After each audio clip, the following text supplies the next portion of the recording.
Hey everyone, welcome to another episode of the Coaches Corner University podcast. I am your host, Paul O'Neid, and today we are brought to you by Next Level Strength Co. for all your wrist wraps, knee sleeves, t-shirts, a powerlifting company that is giving back to the community. You can use code O'Neid to save over there. We're sponsored by X Factor Labs for all of your peptide needs. Use code O'Neid. We're sponsored by TC Nutrition for all your Batch 27 complete isolate best tasting supplements, all third-party tested and CGMP certified. Use code TCXONEED. And my favorite barefoot shoes, Barefoot, BEAR. You can use code ONEED over there to save and support the podcast. Today I'm joined for the second time on the pod by one of my best friends in the whole world, Mr. Nick Haince. The last time Nick was on the podcast, we talked about his gym, Capital Strength Training Systems in Ottawa, Ontario, and how he builds culture and community within a gym space. Well, let's just say the culture and community just keeps expanding. And I wanted to have him on the podcast to talk about the growth that's been happening over the last couple of years. Nick, welcome back, man. Thanks, Paul. It's a pleasure to be on again. Always look forward to having chats with you, man. It's always nice to use podcasts as a way to catch up with my friends. It's like, yeah, let's make some. Yeah. Yeah, it definitely just feels like that. That's awesome. So you've done a few different things over the last year or so with regards to building out the gym. I want to start maybe segueing off our previous conversation. If anyone hasn't listened to our previous conversation, I'll have a link to it in the show notes. But you went above and beyond in terms of creating more events around the facility, having more community involvement with regards to the Run Club was a new addition. Mm-hmm. You guys are having more events, bringing in members for cold plunges, raising money for charity. Your golf tournament is growing. What are some things that you guys have done, or maybe expand on the ones that I just mentioned? Yeah. Building a community is it's a lot of fun. It's a lot of work in some ways. In other ways, it's super organic. But one of the, successes I've had in building the community and making people feel involved is by having social events like you just mentioned. And some of those are charity based. For example, our golf tournaments and sponsorship with CHEO, which is the Children's Hospital in Eastern Ontario. We do a really big Movember campaign in November, and that's probably what you're talking about, the cold plunges. I bring my cold plunge outside, and we do dips on Saturdays after our workouts for donations for Movember. So that's usually a big one. And we have a social event in November that kind of aligns with Movember as well, and we just call it our fall social event. So it's just an opportunity to get community members, gym members out from the gym and their gym clothes and into a social setting where we can have some drinks and socialize and have food and just be outside the gym and just enjoy each other's time.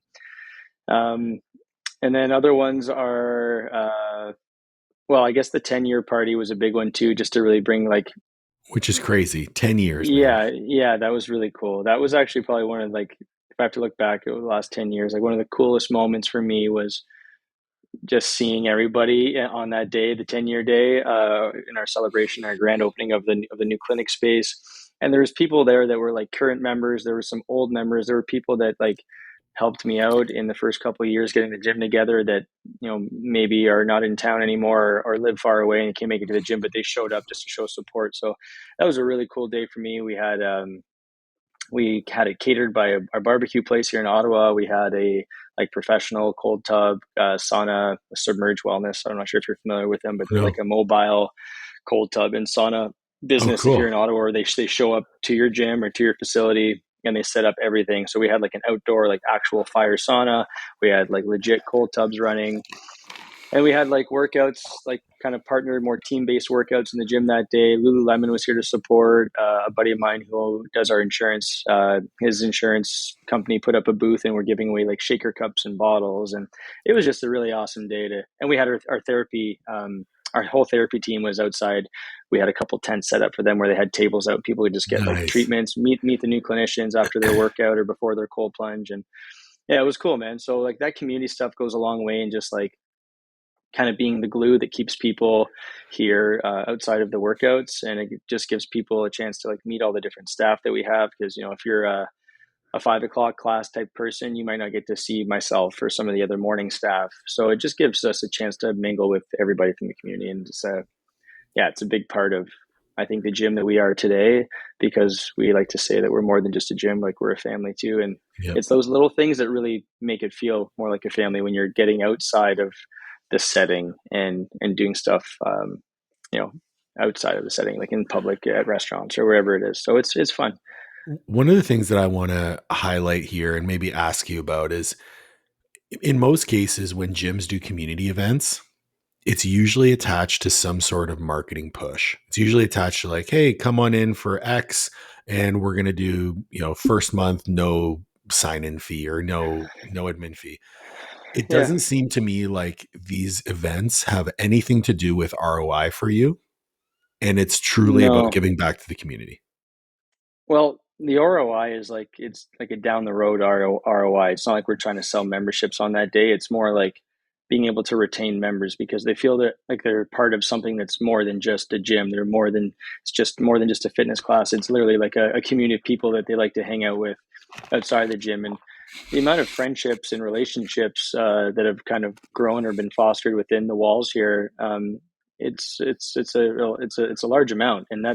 that's really special to me to know that, two members that didn't know each other outside of this place became really good friends or started dating or whatever. Like Yeah. that's the kind of You've that's had the that's marriages the now. we have had marriages now. So yeah, it's pretty cool stuff. And there's more marriages to come, which is even cooler. So yeah, no, our ROI, I mean, there is like a return, I guess, but it's not necessarily monetary cash up front on that event. It's more like Right. retention of members because they feel like they're a part of something more than just a gym membership. I'm glad you said that because one of the things that I've been very front of mind lately, especially as social media marketing has become more and more prevalent. There's this massive push for only doing things that return you money right now. And one of the things that I base pretty much everything that I do on, and you echo that and everything that you said so far and in our last podcast, is that the more value that you provide to people outside of the actual service that you're providing is going to be the reason that they stick around. And Mm-hmm. the only way that you grow a sustainable business is if you never lose members, right? Or Yeah. you never lose clients.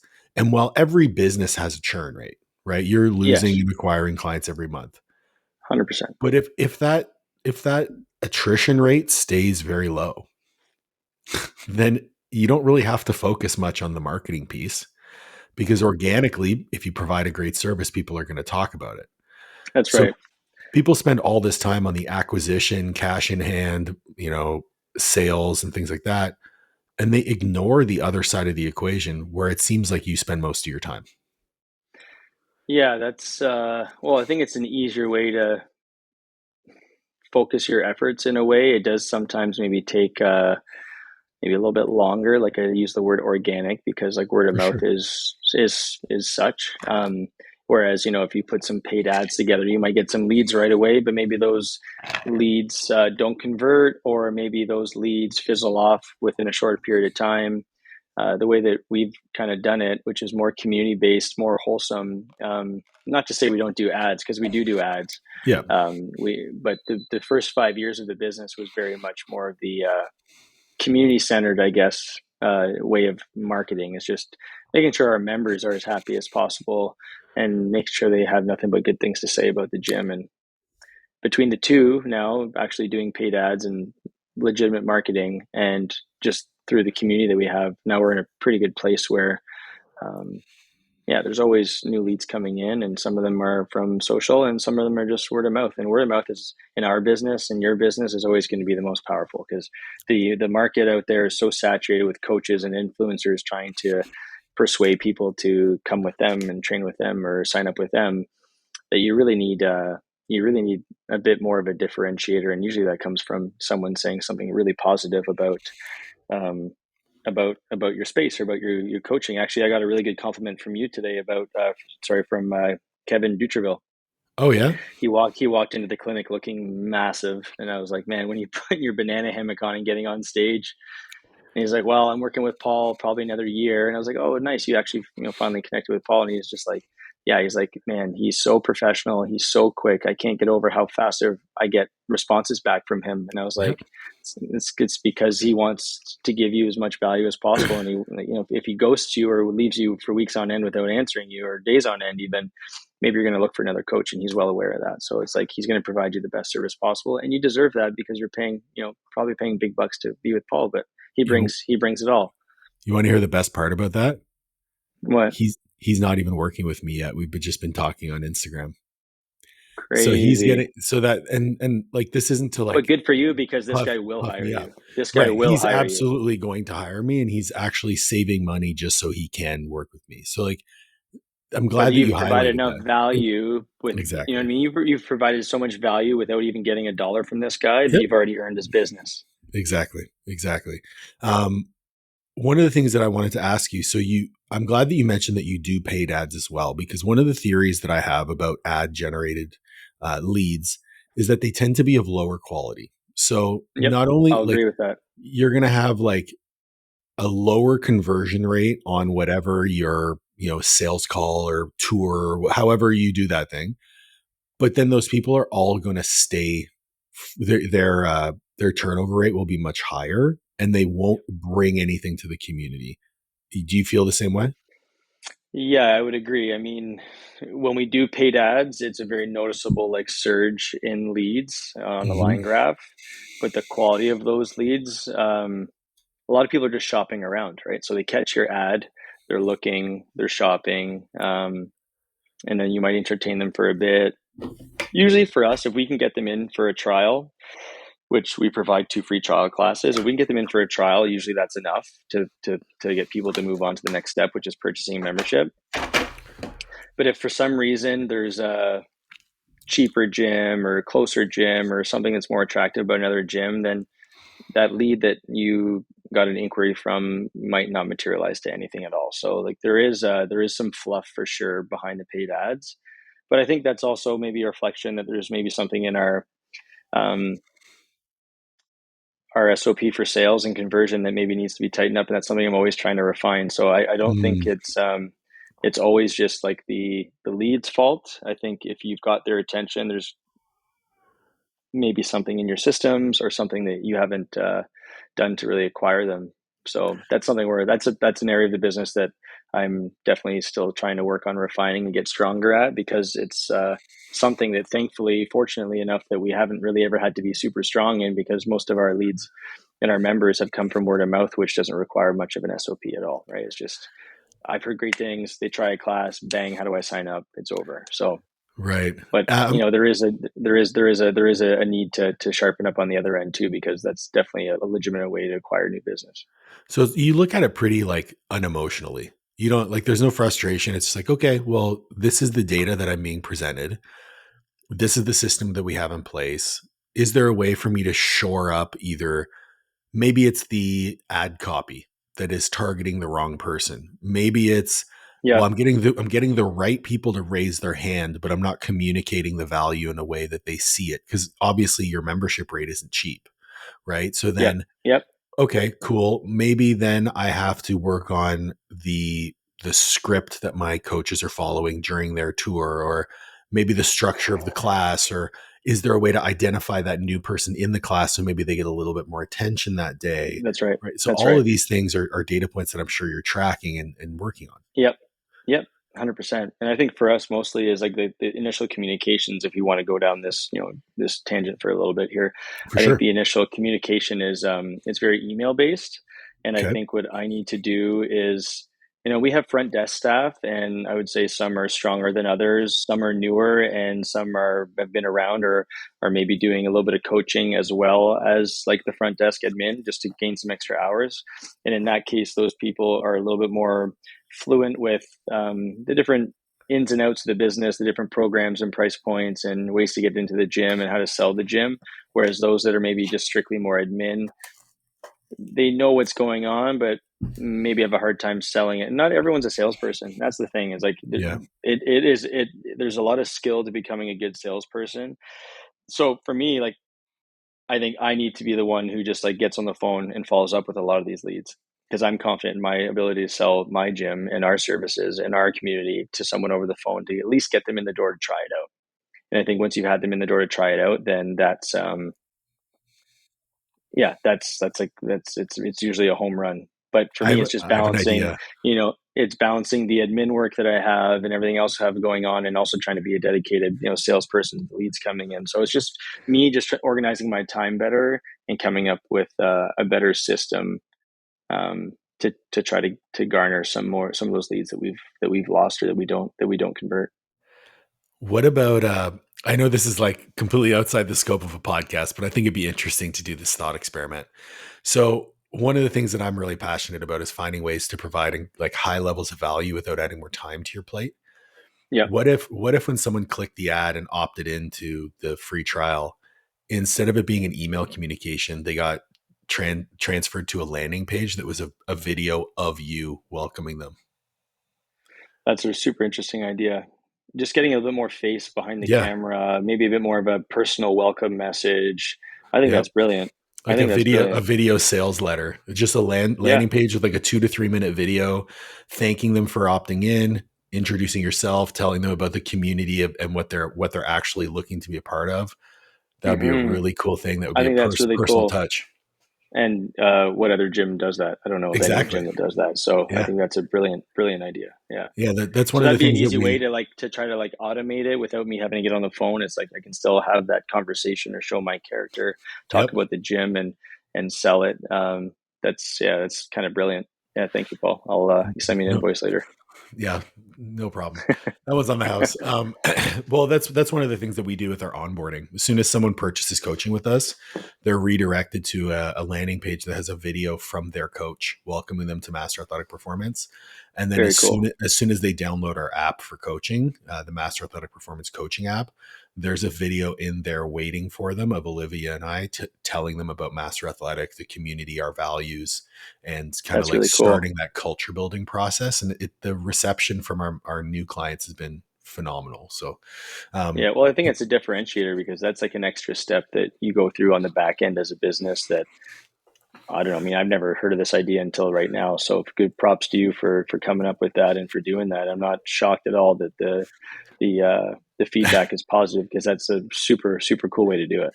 yeah, one of the things I've had on my mind lately is like, if we're going to, use raise the bar as our mission statement, that Hmm. means that we should be doing what's unexpected. So how can we go not necessarily over deliver? Because I don't believe in over delivery. I think if you're charging a price, you deliver on the price. But it's doing what's unexpected. And I really like that frame of reference of doing what's unexpected. Like, you wouldn't expect that when you sign up to go to a gym and exercise that you're going to meet new friends, or that you're going to have the opportunity to go to community events on a regular basis, or connect with people and have a new networking group, or be able to find a new financial planner or a plumber or an electrician. You know what I mean? Yeah, Like, yeah, those yeah, are yeah, things yeah, that are yeah, unexpected. yeah. Those are Uh, just added value pieces to being part of a community, right? exactly. But yeah, go ahead. Well, I was going to segue into the next topic, because with this community building has allowed you the opportunity to seek further growth of the gym itself. You recently contracted out the space upstairs. You did a huge build out, massive financial investment into the clinic space. Yeah. Tell me about how that came to fruition and what the process was like. Sure. Yeah, so when we first got our space, we were sitting at about 5,500 square feet, and there was a small portion because the space that we took over was previously a gym, which is a huge win for me. And any business owner, gym owner hearing this podcast will understand that, like, trying to fit up a uh, industrial space or office space to a gym it's a lot of money, especially these days. So for us 10 years ago, the fact that it was already a gym, it was like almost turnkey. Just had to get equipment and lay the turf down, a couple touch ups, and we were ready to go. Part of the new space that we got had already been operating as a gym with a bit of a clinic. And at the time, we didn't really have a clinic team. We had just one massage therapist was kind of coming along for the ride. And the goal was to one day, because the space had that potential, was to build out a clinic. But it wasn't until probably after I separated from both partners that I really started to dive into the clinic piece. Like, we had Aaron for a bit, we had Kim Yep. Etier, and Kim Etier had Reba as a massage therapist. So we kind of operated with like one part-time chiro and a massage therapist. And then after COVID, we got a little influx. Well, we picked up Ashley as a second chiro, so now we had chiro massage, but we didn't get a physio until after COVID when we actually kind of switched. Our massage therapist left us and kind of almost got like two friends. Like it was almost like a package deal. We got Alexis and we got Olivia as a physiotherapist and massage, and now we kind of had like all the pieces of like a real clinic. We had chiro, we had physio, we had massage, but we were constrained to having like a fairly small space. Like the clinic space within our 5,500 square foot facility was maybe only like 800 square feet. Like it was pretty tiny, just like two treatment rooms and like a reception Reception. area, Yeah. which we like later turned into like a third treatment room with just a curtain. Right. And then we acquired Dave, and then we acquired Kara, and then it was like, okay, now we've kind of maximized the three rooms that we had. The schedule was getting a little bit tight, and it was around that time, or even just before that time, where I started to see just the added revenue stream too of the clinic and how it Mhm. now collaborate with the gym, and there's like cross referrals from clinic to gym and gym to clinic. It just made a lot of sense, and it was starting to live out that that potential that we once knew it had of like, hey, now we're operating as like a gym and a clinic, even though the clinic was a very small part of like the whole facility. So that's when I started to talk to our landlord, because there was a space above us that was occupied, but the tenants were not great, and they seemed kind of like in and out. So I kind of just kept pushing the landlord, and he's like, "Hey, I think I have an idea. There's a space within the building, kind of just like on the other side, that we can move that current tenant to, and I can give you the space if you want to take over." So we just worked together to make that happen. So that happened in April 1st. I guess we got the keys to where I am right now, the space upstairs. I'm really excited to show it to you, actually, Paul, when you get here. Yeah, me too. Um, yeah, we had about a 6-8 week reno, actually, because we had to do some work downstairs as well. So that brought us to basically mid May, June. And June was like our grand opening and our 10-year anniversary, where we kind of had now a 7,000 square foot facility with over 2,000 square feet of clinic space now. So there's 4 rooms upstairs with a rehab area, and I have a beautiful office now. I was like in a closet before. And then downstairs, there's still 2 treatment rooms, because those that can't access the stairs, let's say a post-op ACL or Hmm. whatever it is that's bothering you, you can't get up the stairs. There's rooms downstairs to kind of bail out and use that are just as nice as the ones upstairs. And eventually we'll get a stair lift so that we can have all 6 rooms humming and no worry about accessibility. So yeah, we're slowly getting there. We've had a couple changes to the team. Actually, unfortunately, I've had 2 clinicians leave in the last month or so. Oh shit. One I kind of saw coming. One I didn't really see coming. But that's just the pain of growing, and the cost of business is like things are going to change and people are going to come and go, and in the big picture it's a short-term loss, but it's a big picture gain, because the team that's now with me is a little bit more in line with the vision that I have for the new space, or the complete space, which is going to be a bit more like performance care, where Mm. it's not just about, we're always going to treat injuries and help people rehab through injuries and pain, but it's more like longevity based, preventative based, trying to age well and take care of the injuries before they happen, or take care of the deficiencies or imbalances before injuries occur. So I actually have some really cool ideas. Not too ready to share them on this podcast, but you and I can Yeah. discuss them when you're in town, just because they're still in the planning phases. But more of a way to have a complete membership here that gives you access to both, which I think we would I be the love first that. place in the city, if not the province, that has like a one membership fee that gives you access to therapy and gym together, working either preventatively or, if you have an injury, doesn't really matter, but it's more for the preventative, because right now, as you know, like the buzz in the fitness world is longevity. Yep.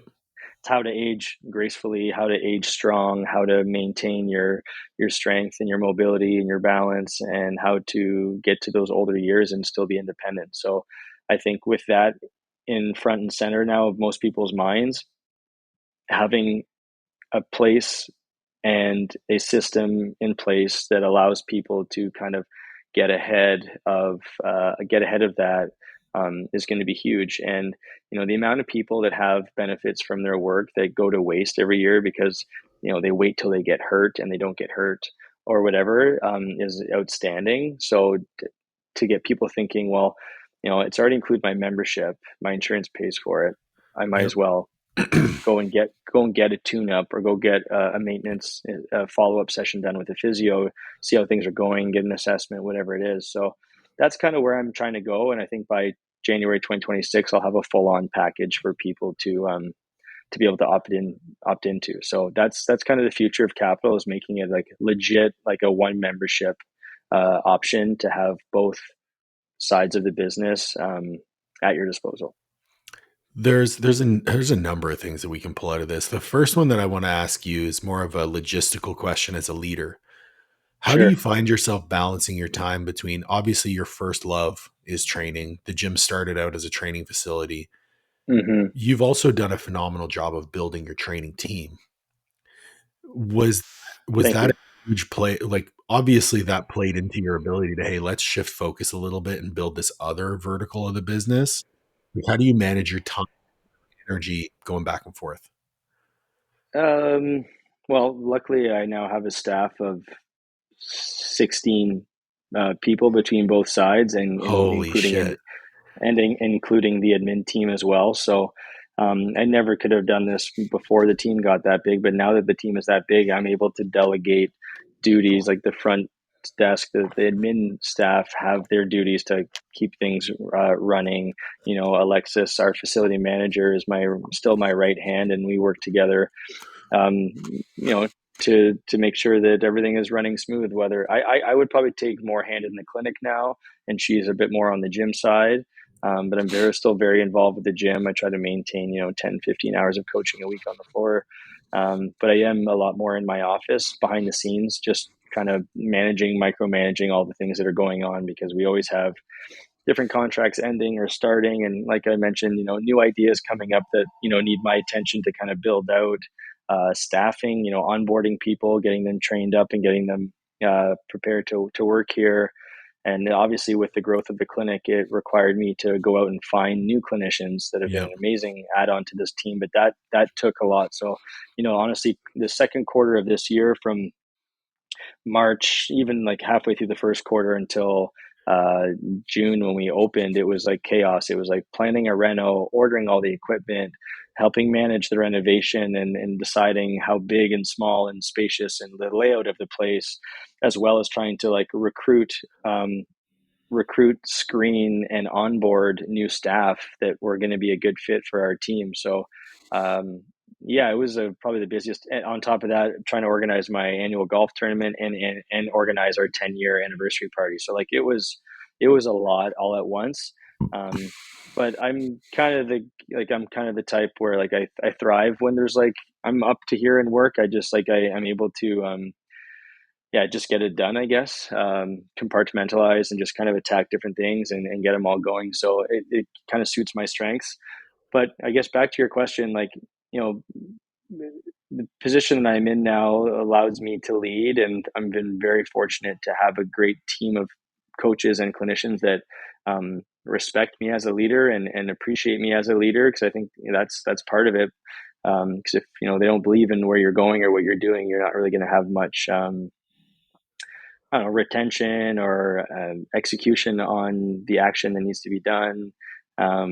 It's still a struggle to try to get everybody as busy as they want to be, and I want them to be. But this business, as just takes time to build Yep. a clientele, a roster, a list of patients or clients.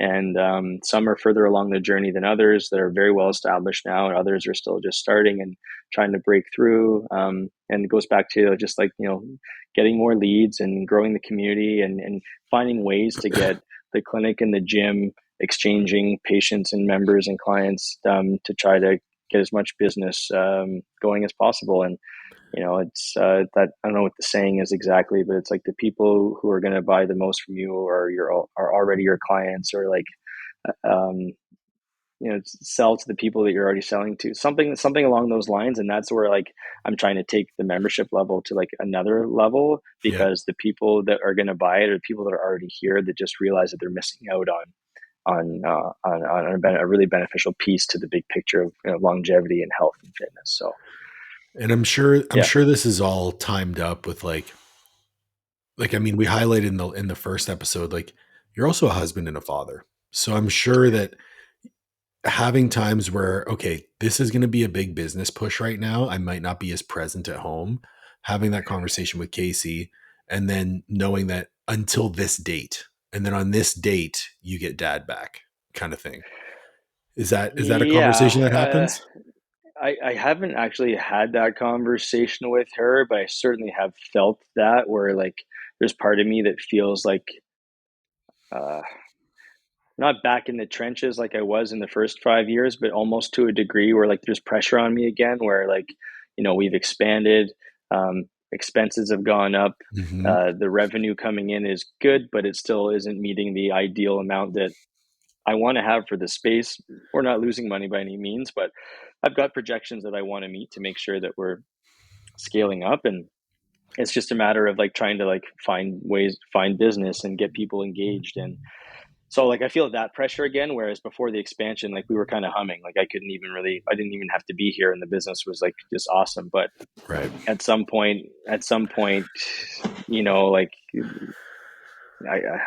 I can say people would have let, like the gym side was super intact, but the clinic side was like, it was really good from my standpoint, but the clinicians wanted more space, right? So it's like, in order to kind of retain my team and to keep everybody working towards a bigger goal, like there needed to be more room. But with that comes, you know, going back into debt again, taking on a risk again, feeling Yeah. like I'm in the trenches a bit again, and feeling that pressure from the outside again. So like, which is kind of nice because I do work well under pressure, but it does come with like that roller coaster of business where it's like Yeah. there's highs and lows. And even since April, like the amount of highs and lows that I've had since then is like, it's crazy. It just reminds me that like it's never really over. Like it's never really over, right?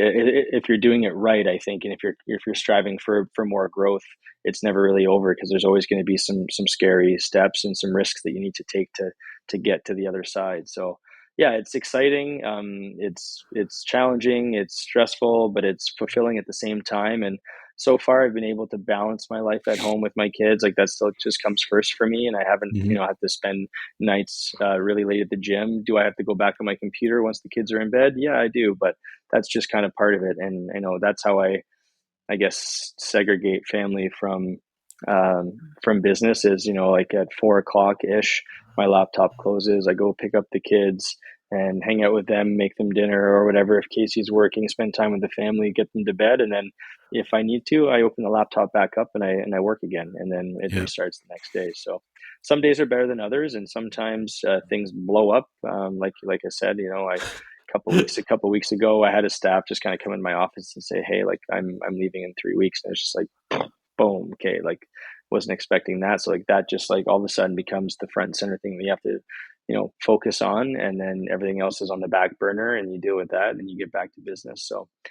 yeah, man, it's I wouldn't change it for anything. I still don't want Fuck a nine yeah. to five, Yep. but it keeps things interesting, and it keeps me growing. It keeps me moving forward because um, things were so good pre-expansion that like I was almost getting bored. I don't want to say that in a negative way, but like it was in such a good place that like I didn't need to do much. I was just kind of in maintenance mode, whereas being back in growth mode now kind of gives me more fire again, which is, when I look back to like the earlier days when I was in the trenches, like getting up at 4 and getting home at 10, like what allowed me to do that was the fire in my belly. So like, that fire is back, and I enjoy that fire as much as it's like a stressful fire. Like I enjoy that. So Dude, I'm right yeah, there. man, I'm it's right there all with you. it's all just part of the game that we chose to play. So It is. And I always think about this from like a longevity standpoint of like, if I want to do this forever, I have to find ways to keep the passion there. And if the passion means that, sometimes I light a fire just so I have something to put out, eh, yeah, that's okay.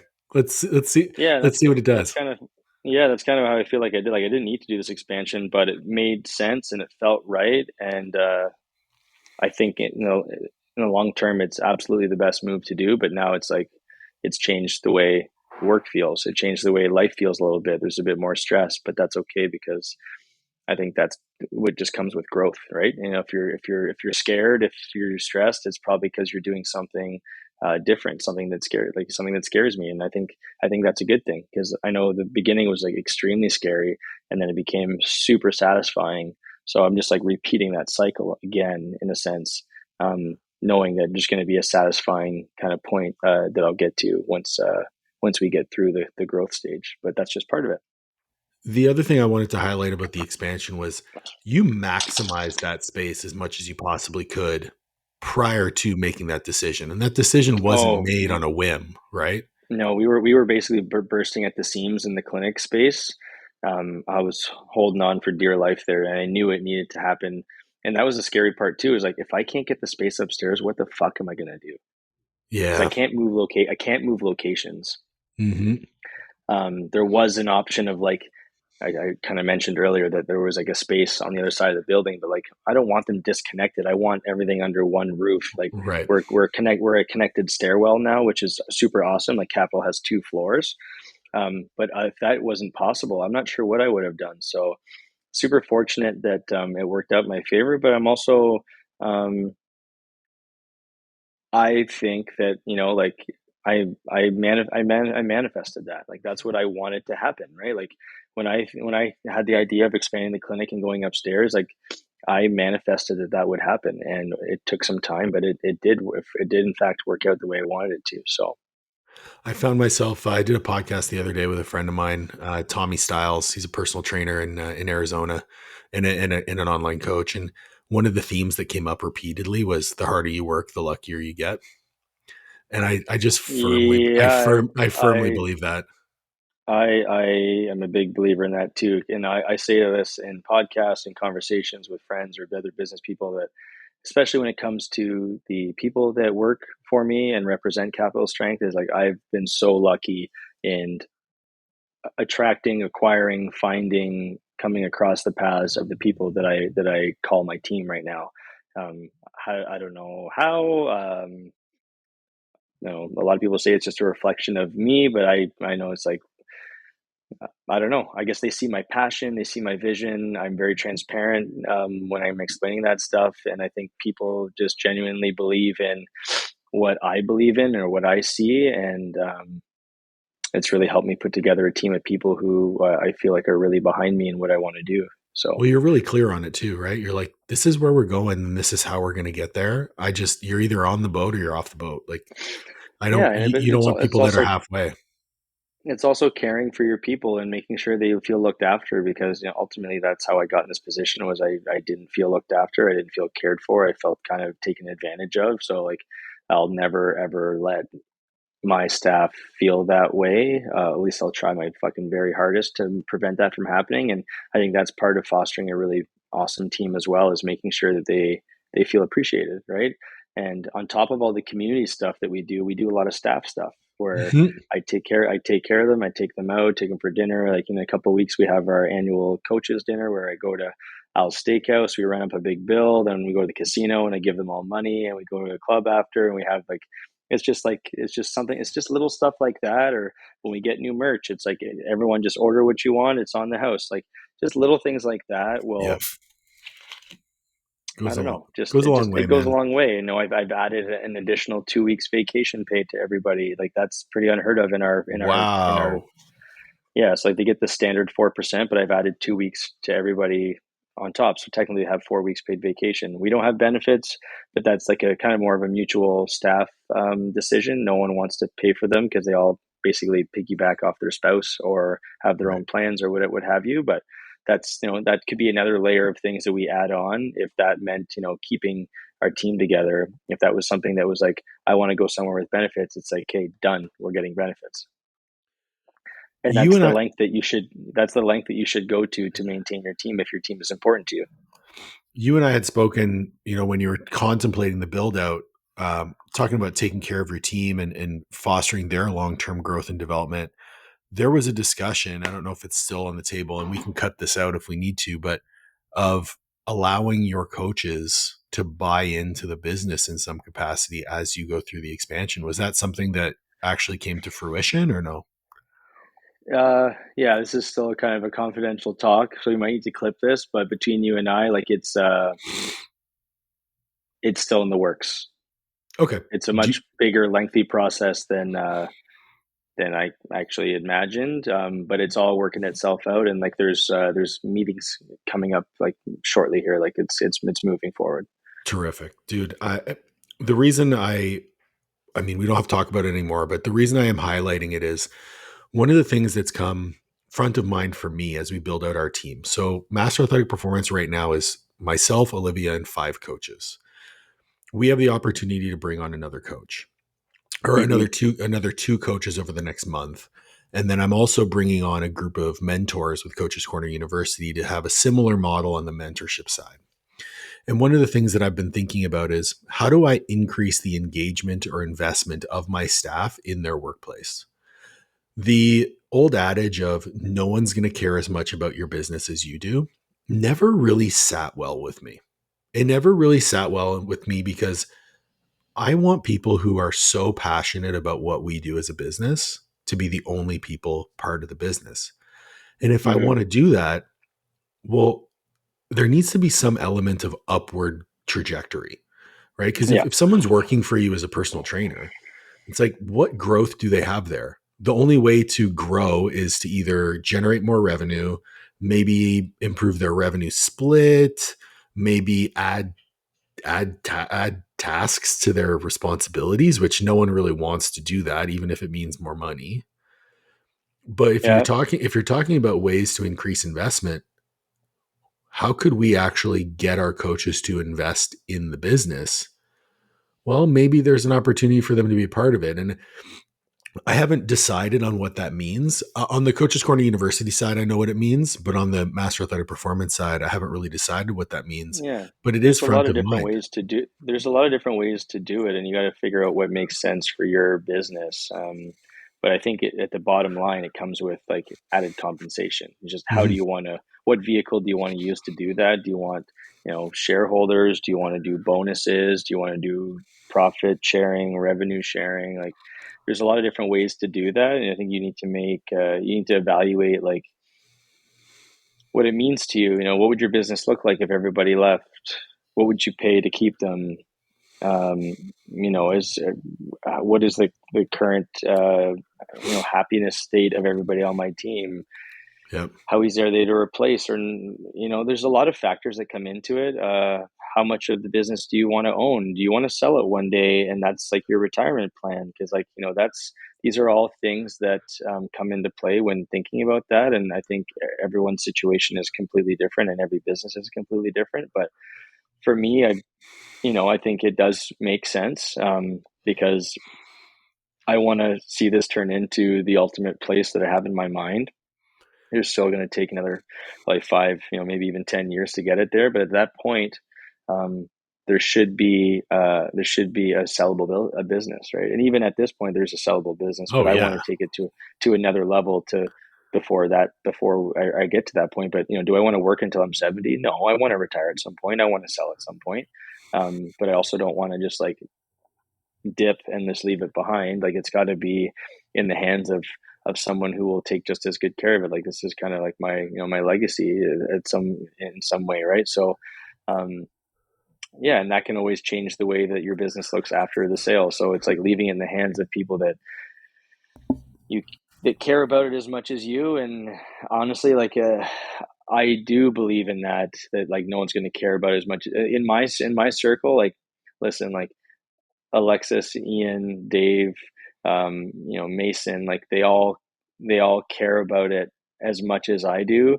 Some of those guys, you would almost think are owners already, just because of the way they act, the way they talk, the way they live, breathe the business. Yep. They wouldn't work anywhere else, and that's where it's like, okay, well maybe that person deserves to be in on the pie. But how Yep. do you want to do that? That's really a personal question and depends on where your business is at and where you see it going in the future. But I do think that some form of equity or extra compensation for their efforts is what will keep them in the long haul. Because at the end of the day, our business, like, it's very easy for people to just leave with their client list and go start somewhere else. Yep. And it's up to you to give them a reason to stay. And these are conversations and thoughts that I don't think a lot of business owners are having, especially in the fitness space. I think, well, I'll stay in my lane here. In the online fitness space, hiring an assistant coach is primarily seen as a revenue generating opportunity. It's okay, how little of a piece of the pie can I give them? How many of them can I add? How much additional revenue can I gain? And there's very little thought to, well, how can I help this person build their career?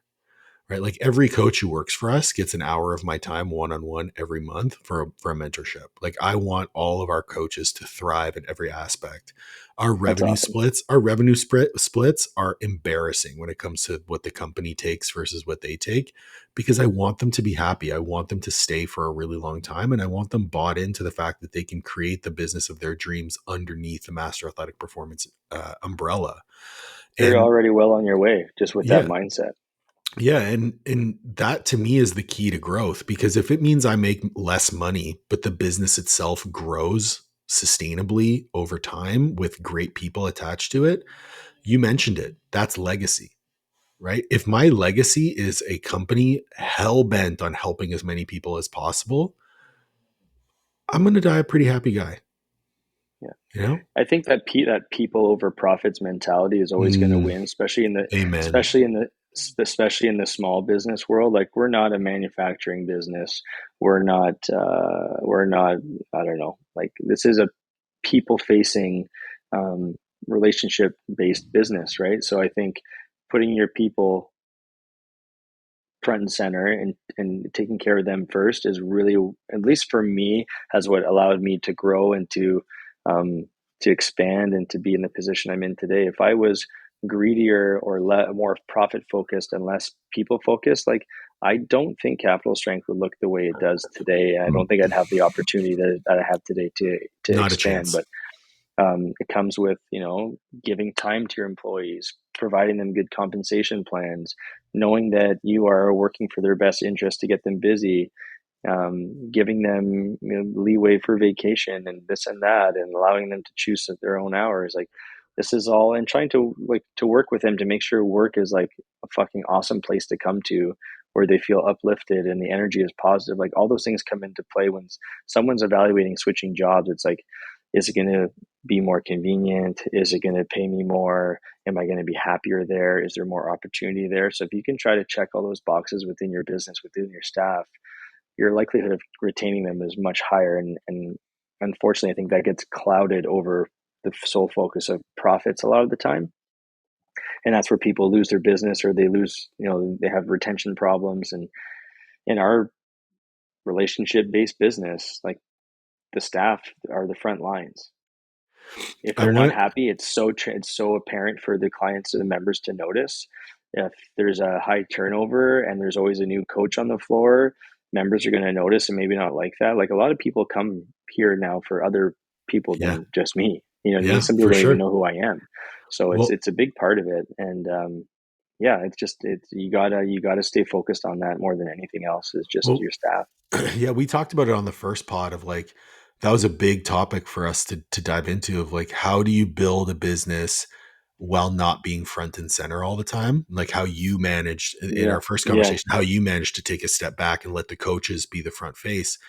The one thing I want to highlight from everything that we just talked about is we started our conversation talking about building culture within a community of members. But what I hope people pull out of this is that you also have to build a culture within the staff. The staff 100%. culture feeds into the membership culture 100, and vice 1 million versa. percent. Yeah. 1 So million I'm percent. investing into your people doesn't just mean the people who pay you. It means the people that you're paying too. Oh, they're an imitation of what you represent, right? They're Yeah. like a reflection of what you represent, and their happiness, is super easy to see through from a client perspective. They're smiling and they're energetic and they look happy. It's like, this is a beautiful place. These guys are getting treated well. These guys love coming to work. I love coming here to be with them.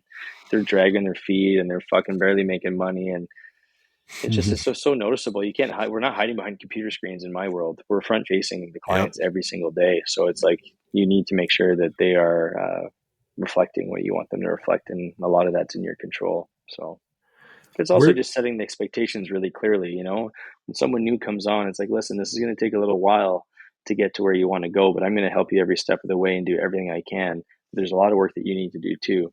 But Yep. I'm always here. My door is always open. You need something from me, you come and ask me. You need help, you feel lost, you come and talk to me. Like, we have quarterly reviews here with the whole team, all 16 people, which is kind of hectic now, but I'm always keeping the door open for like weekly meetings, and some take me up on it more than others because they need the direction, they need the help, they need the motivation, and others, I only see them every 3 months. So, but I think having those touch points with your staff is important just to get to know the pulse. Like, how are you doing? Like, how are things? Like, are you happy? Are you busy enough? Like, what more do you want? Like, where do you see yourself? How can I help you get there? Like, these are important conversations that really go a long way. So I know that you're quite an avid reader, but as you're going through these stages of business growth, where are you looking for your own personal development? Oh, I don't know. That's something I honestly probably should make more time for, if I can be completely honest. I honestly, right now, I just turned to podcasts because it's easy. It's in my drive because there. I honestly don't make enough time for reading in the spot that I'm in right now. Just being back in the trenches, growing the business. Like, Right. um, I consult with Chat GPT a lot. Oh, really? Yeah, I consult with Chat GPT a lot about, you name it, just about anything. Mostly all business stuff, but uh, staffing problems to business ideas to, for example, recently Hermosi's latest book, $100 million money models, or whatever it's called, like getting them to, because I do like his stuff. I don't use all of it. There's parts of it that I like, and I try to take the parts that I like out of it. But like, this fitness therapy bundle that I'm talking about, it's like, how to apply some of his theories to this bundle, just to see the perspectives, and then, what about this theory, and then just trying to compare it to see how it's going to best fit inside of our walls. So, um, personal development is probably mostly just from podcasts, just listening to other people's stories, mostly business owners through their struggles. Whether it's through marriage stuff or relationship stuff or business stuff, failures. Like, that's kind of where I probably get most of mine right now. But selfishly, or unselfishly, I'm putting most of my efforts just in the business and my staff, and not so much on myself. But I'm okay with that. I feel like Yeah. that's who needs me more right now, is my business and my staff. And um, I'm honestly gaining personal development just through going through exercises of growing the business. And like, I'm learning lessons, things, you think someone's going to be with you for a really long time, and then boom, one day they're gone. It's like, whoa, it's like just making you realize like nothing's ever permanent. Like, things can change at the blink of an eye and have, large effects on you and your business and your mental health. And you need to just be able to shake it off, recalibrate, and get back on track, because like, this is part of business. Like, this is not a 9 to 5. This is not, Yep. this is entrepreneurism. Like, so this is just part of what I signed up for. And I think I've made I want to say the mistake, but more of a realization of like getting really comfortable. And like, I've been so lucky with everything really always going my way, um, that this expansion has kind of proven me where it's like, no, there's still, like, you still need to put your foot on the gas, and there's still lots of work to be done, right? Like, I've only increased the size of the problems that can happen now. I've also Yeah. increased I've increased the potential of the revenue, but I've also increased the risk by a significant Oh, amount, yeah. and increased the work and the exposure. So it's like, there's a lot that comes with that. There's a bigger ceiling, but there's bigger problems. So, all of that is helping me personally develop and grow, and yeah, it's just part of the journey, man. I'm glad you had said that, because at the end of the day, the best way you're going to learn is by doing the thing. That's it. Just do the That's thing, it. see what happens, and make calculated risks, but take risks. Yeah, you have to. Gather data and iterate on it. Dude, I love it. I think everything you're doing is amazing, and having you on the podcast to share the story means a lot to me, because I'm super proud of the work that you've done and what you built and are continuing to build. And Appreciate that, man. people need to hear Likewise. it. Thank you. Thank you. Um, now, Just two guys doing guys stuff, it's in the just, yeah, fitness just world. two guys doing guy And stuff it in the fitness world. Yeah. Yeah, and it's cool because we started from the same place, Yep. and we're still kind of in the same place, but just different settings. And we each have our own um, challenges and successes, and the meaning of growth is probably a little bit different for you and I. And it's just cool to be able to share this stuff with you and have your perspective, because I think we can learn from each other because we are in different worlds per se. Like Yeah. the average person thinks we're both doing the same thing, but really, like, the brick and mortar is a little bit different than the online. And Oh, honestly, I it's a don't lot really know much different. about on. I don't know much about the online, but even just earlier on in our conversation today, you had like a brilliant idea that I probably never would have thought of, that you're using the online space. They could totally apply to the brick and mortar space and differentiate us for that matter. So it's just really cool to have these chats with you and to share um, our own kind of experience and wisdom within our own worlds, and help each other out. Absolutely. And I mean, I have a lot of things that I've learned in the online space has come from working in person. Like, how do I transfer the same relationships that I'm able to build in a face-to-face manner in an online space where I have a gap of massive proximity? Like, Yeah. how do And I and I can tell you're doing that well. Just my interaction with Kevin today, like, the cherry on top is now knowing that he's not even your client, but like Yep. that's the kind of thing that you do in an in-person relationship, and you're doing that like virtually, and you've obviously made an impact on that guy. So Yeah. it's like that's really cool. Like, that's the stuff you're talking about. I want to know what's been your experience starting the podcast? Because you're doing a little bit different. You've got the in-person podcast space. Yep. Yep. You're doing one episode a month. How's that Yeah. been? What's the experience been like? Yeah, it's been really cool. I really enjoy it. It's really cool to hear everyone's story, everyone's perspective on. I mean, I've had nutritionists, I've had financial advisors on, I've had doctors on, I've had members on, I'm going through all the staff and getting them on one by one.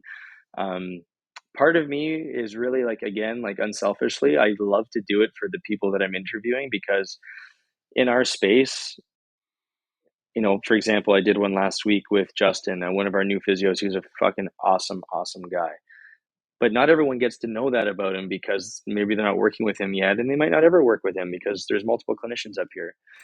But having him on the podcast for an hour and a half to let him tell his story and show his character and his personality and how genuine it is, like, that's a way for me to, like, highlight the amazing people that work here to everybody who listens, so they can know what they're all about. So for me, it's been an amazing experience. I enjoy it. I kind of wish I could do more than one a month. At the same time, it's honestly just a perfect amount for me to chew off right now. But I mean, I'm 1 year in. I told myself I would do a year. Here we are, 12 episodes deep, going on 13 next month, and I don't plan on stopping, because I get a lot of great feedback from members. The staff and the clinicians love doing it. I love doing it for them, so they can tell their story. It's just added value, and the social media clips are great. That's like a really fun part of it too. And yeah, no, it's been great. I mean, I there's zero negative. It's only added, like, fun and enjoyment to the work life. To be honest, it's been cool. When are we going to see? When are we going to see Nick build his own personal brand? I don't know, man. I don't know if I've got the juice for that.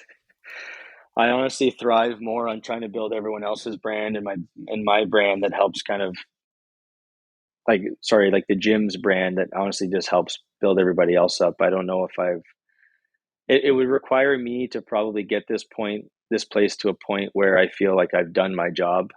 It's reached its um, absolute potential, and then I could focus on myself. But I've year after year, I've told myself this is the year I'm going to go big on my own social media and do my thing. But, like, I can't justify spending time on that when the business needs my time and effort.